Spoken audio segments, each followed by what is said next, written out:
You want to start this one? What am I saying? I don't know. I can start. Cool. It's fine, probably. Sure it is. Yeah. Welcome to Random Video.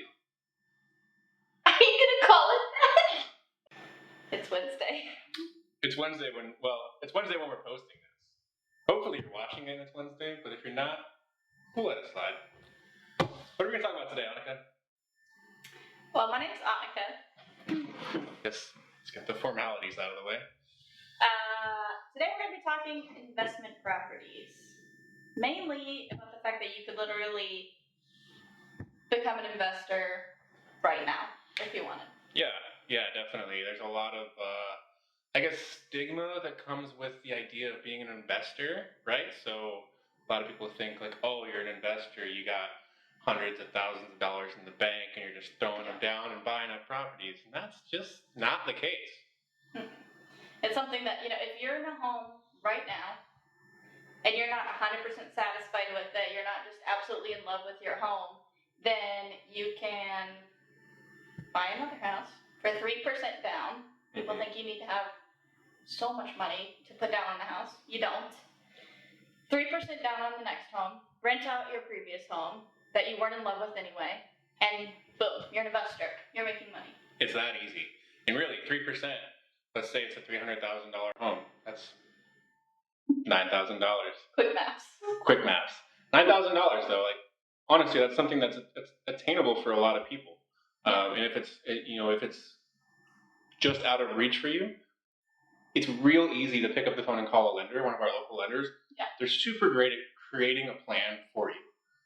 So that's figuring out your finances, where they sit currently, and what your credit score might look like, and how to get you closer to that goal of becoming this investor. It's really a lot more attainable than people think. Right, and just discussing and coming up with a game plan. Because I think a lot of times people think, okay, this is what I have to do. I have to do this, I have to do this, I have to do this. I have to pay off every debt that I have. I have to, never use my credit card again. All these sorts of things. Like, I only have a 650 credit score. I can't buy a home. That's amazing. That's amazing. You can absolutely buy a home, and you don't have to pay off all of your debt.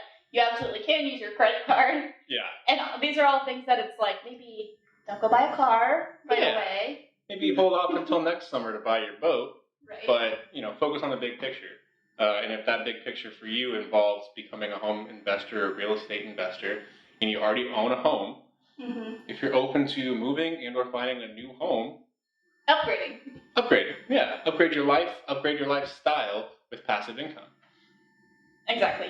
And when speaking to the local lenders, you're getting that game plan. So I even asked one of our lenders today, because it's something that, I know both of us have talked about wanting to do in the next year, buy our own homes, start that portfolio. Because even as we're going and buying a house for myself, then I am starting my portfolio, because I know that in the next year I want to buy another house and rent that one out. And so I even asked today, I was like, hey, would it be more important for me to start paying off chunk sums of my loans, because I got them student loans, or would it be better for me to save that for a down payment? And talking about my finances and the way that worked, it would be better for me to save it for a down payment. So it's something I definitely wouldn't have known a year or two ago before I got into real estate.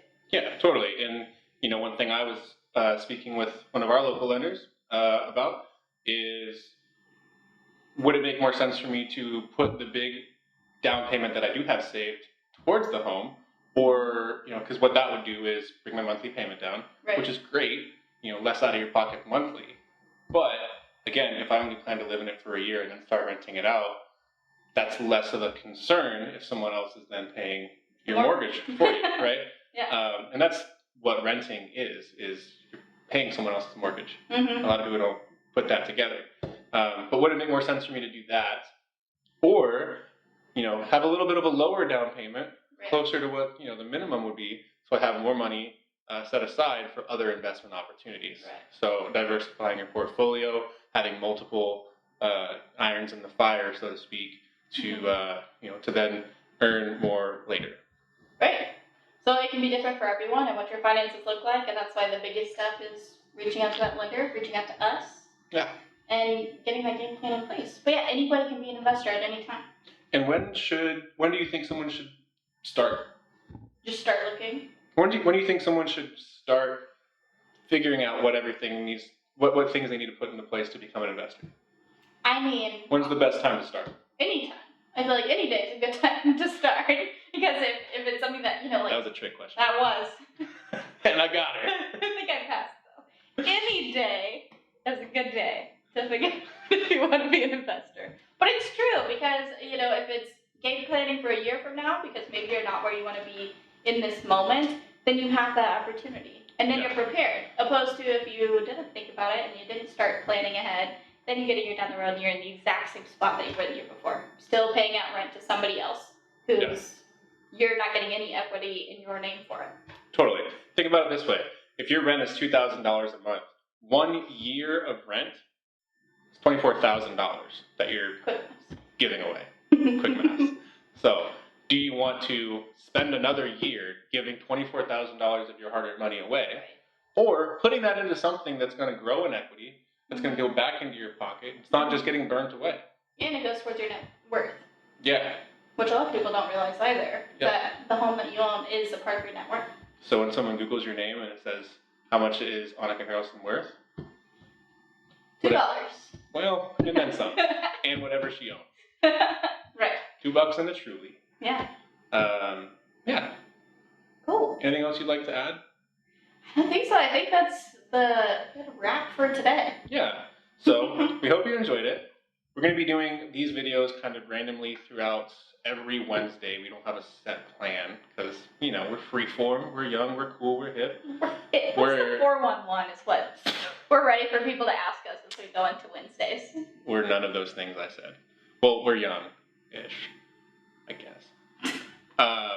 So we're going to be posting these. So turn those post notifications on. Give Annika a follow, Annika_Harrelson. I'm Mike Brand Real Estate. Super simple. You can call me MBRE for short. I know I do. She literally, it's in her phone as MBRE. Yes. Cool. Well, we will talk to you Goodbye. soon.